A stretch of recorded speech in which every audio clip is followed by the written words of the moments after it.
Hello, lovely people of YouTube. My name is Lita with Lita Fajita Crafts, and welcome to another Yarn and Yap. Thank you so much for joining me on the hot mess express that is my life. I am going to just follow up on that project I was doing last time, and then I'll introduce my new project.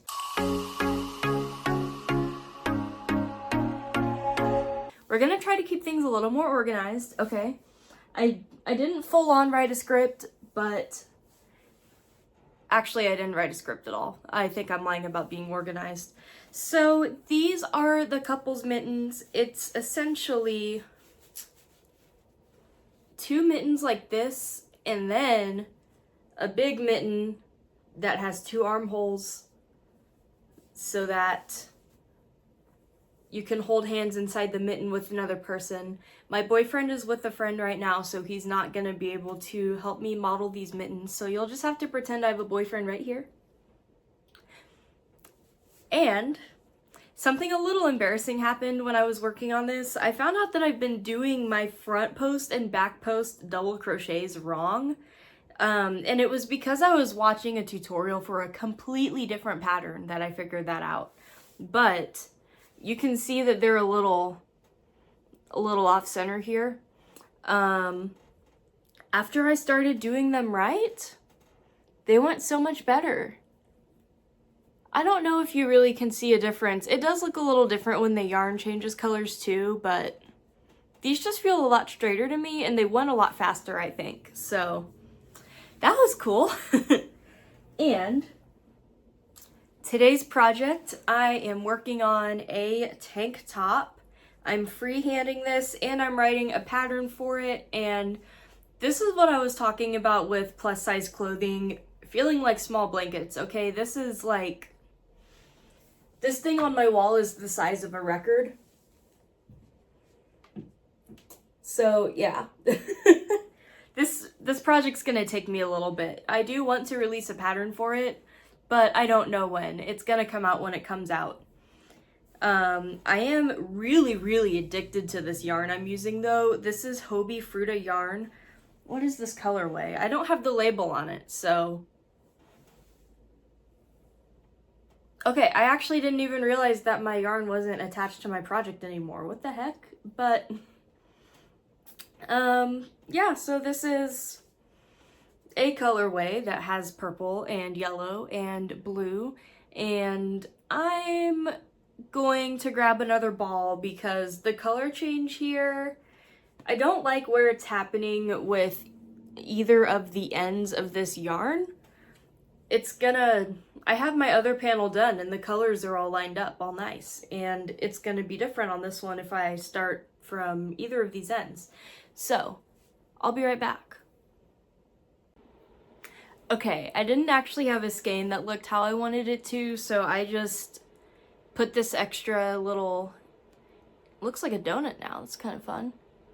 Anyway, I just kind of put this on a yarn winder, pulled it off, and we're gonna start on the outside now because I got the outside at the place that I want it. Guys, is it weird that there's some yarns where I don't like the center pole as much? This one, the center pole was so easy to find, but sometimes I feel like the skeins kind of collapse in on themselves. So whenever I'm doing a project that doesn't need, like, you know, if you're ever doing something really fast, like in a knitting machine or something, then the center poles are really awesome because they go through a lot faster and you don't really have to mess with the yarn so much. But I feel like whenever I'm doing something slower, like crochet, especially a huge project that's gonna take like weeks or a month to get done, I kind of like pulling from the outside. It makes my skein not collapse so easily. I'm weird though. I don't know if I'm alone in that or not. I just never hear people really, I always hear people praising the center pole. Do I have any non-center pole people? Let me know in the comments. I am just gonna tie a little knot here. And you know another fun thing I do? I really like, whenever I have a project that has a lot of stitches, I like to count my stitches using stitch markers. I have them placed every 25 stitches now. So this is 108 stitches wide, and I can just look at it and see that. I can be like 1, 2, 3, 4, that makes 100. And then I only have to count these 8. So there's a little life hack. If you weren't already doing that, it's made my life so much easier. Some things that have been going on in my little yarn world. I didn't necessarily figure out how people keep their projects in the picture. I'm still not convinced that they do. I did watch some people's Yarn and Yaps, but I actually always watch them while I'm working. And so I don't really look at the screen. I look at my work and I just listen to them like podcasts. So, if I'm doing things that are visually weird, I'm so sorry. It's because I just don't know the norm, to be honest. Probably need to do some research on that, but what you see right now is what you're gonna get for now. I am working where this knot is, and it's a little bit difficult, but I got through it. Ooh, so here's something that I want to know. Do you guys have the new yarn at your local Michael's? I went to mine today to see what new yarn we had, and we had a lot of chenille yarns, which is pretty cool, but I don't really ever use chenille yarns, so I didn't get any. The ones that I was really excited to try are the tiramisu cakes, and then what are the other ones called? They were more like, you know, like acrylic wool, cotton type yarns. I don't really remember, but I ended up going online to look and see, and they had them online, but the shipping promotion that they normally have, my yarns weren't eligible for that, and I'm not sure why. So I couldn't get free shipping, and I was just like, you know what? I'll just wait for them to come to my store. But I've seen other crafters like shopping inside the Michael's store on their reels, and they have them. I don't know what places these crafters live in. I'm gonna have to look. There is one crafter I know who lives in my city. It's Passionate Kelsey. I'm gonna have to watch her and see if she's able to get them in person, or when she's able to get them in person. Maybe I just missed it. Maybe they sold out. But I was trying to look at the tags and see, and I didn't even see tags for like the spaces on the shelf where they should be. So, I guess they maybe just haven't hit my local stores yet. So one of these days, hopefully I'll get to test them out. I did get 2 to test out, although I think one of the ones I got is actually not new at all. I think I just haven't noticed it. But I'm still really excited. I have a project picked out. It is the Celtic Hat by MJ, and it's actually the tutorial that I was watching where I realized I was doing my front and back post stitches wrong. She has, like, when you look at the pattern, it looks like it's gonna be so difficult, but her video tutorials just make it look so easy. So I'm really excited to try it. I've never tried cable crochet before, and I've been wanting to, and I always hear people say that it's a lot easier than it looks. And when I watched her video, I was like, wow, this actually does look easier than it looks in pictures. I think I can do this. So I'm pretty excited to get that started. That is maybe going to be one of my next major projects, but I do have some protest hats that I've been commissioned for. So that's going to be my very next project, like probably as soon as I turn off this camera. Let's see. I did dye some more yarn. I dyed the... Oh my goodness, I actually want to show you the yarn that I dyed for the hats. I love how it came out. I'll be back. So I dyed these 4 skeins. Like I told you guys, I'm a very much color changing yarn type of person. I need the dopamine that comes with the color change, or I get bored of my projects so fast. So these hats are normally red, but I have red, pink, and orange in here, and a little bit of white on accident. Oops, because I didn't, you know, squish the yarn around enough. When you dye yarn, you have to learn how to balance squishing the yarn around so that it'll get through all the layers, but also not like messing up the integrity of the yarn. So I really am overall happy with how these came out though. I hope the white doesn't create like huge white spots on the hat. It's really just going to depend on how the yarn works up. If it were any other project, I think that I would maybe even consider this yarn perfect, because I don't mind a few little tiny white spots. It kind of gives a tie-dye vibe and I really like that. It's only because this hat is supposed to be red that I'm like, I don't know if I love the white spots here, but it's fine. Also, this yarn is so incredibly soft. I got the base that I put the dye on from Alibaba before tariffs started in the US, and I am so upset that I didn't buy more. I mean, I bought quite a bit, but now I've dyed it all, and I need more. And now there's tariffs on it. So if you're shopping for hand-dyed yarn and the prices have gone up and you're wondering why, that could be a reason why. But please continue to give your local yarn dyers and yarn stores some love if you can. If you can't, that's totally understandable, and we really do want crafts to be accessible for everyone. I know I'm like raving over hand-dyed yarn, but I am not an acrylic yarn hater by any means. Just want to put that out there. I love acrylic yarn. I am sitting next to a shelf full of acrylic yarns because for the most part, that's what I can afford. These kinds of yarns are a treat for me, and I do think I said in the last video, I like to dye my own yarn because I can get like some white base yarns in bulk, and then the Alibaba yarn I had, I think it was literally like $7 a skein because I bought it in bulk. You can never find deals like that. I'm getting a phone call that I'm not going to answer. I said I wasn't going to answer it and then I accidentally answered it, my bad. But no, so these were like $7 a skein before they had tariffs. But now that we do have tariffs, I think they come out to closer to like $11.50 or $12 a skein.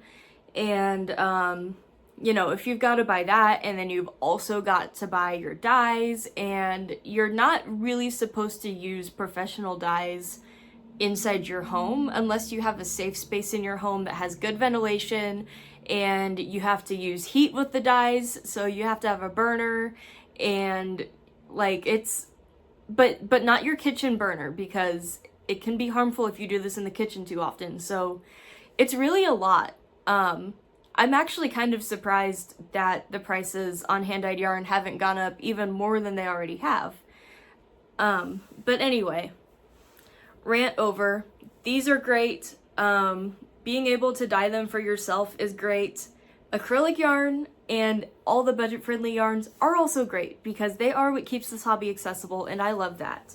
This fruited yarn that I'm working with, I literally have so much of it, like I'm obsessed with it, and I think that when I got this, it was on sale for like $5 a skein. This is sadly another one of the yarns where the prices have gone up because of tariffs, but Hobbii has sales going all the time, and they kind of rotate which yarns are on sale. And so I bought this when it was on sale, and they also do a lot of different giveaways, which I love to participate in. If you guys ever want to just chat with me, a really good place to find me is in the comments of a Hobbii live video. Any of their live videos. I like quiz time, I like live shopping, I like bingo. I'm not always in the comments on bingo as much. That's usually where I'm like working really hard and trying to focus at work. I'm at work the rest of the time too, but it just so happens to be my lighter work days, and so I get to be a little more active in the chat, and it's fun. We actually have a pretty fun little community there, so I enjoy that. And I think before I distracted myself with that yarn, I was going to tell you that I dyed some bulky yarn and that I'm going to be washing the dye out of that tonight. So that's pretty exciting. Unfortunately, the dye spilled all over my floor, like during the middle of the night, and I don't know how that happened. So I have a bunch of like these pans, these like reusable, or not reusable, they're supposed to be throwaway pans, but I reused them for dyeing yarn.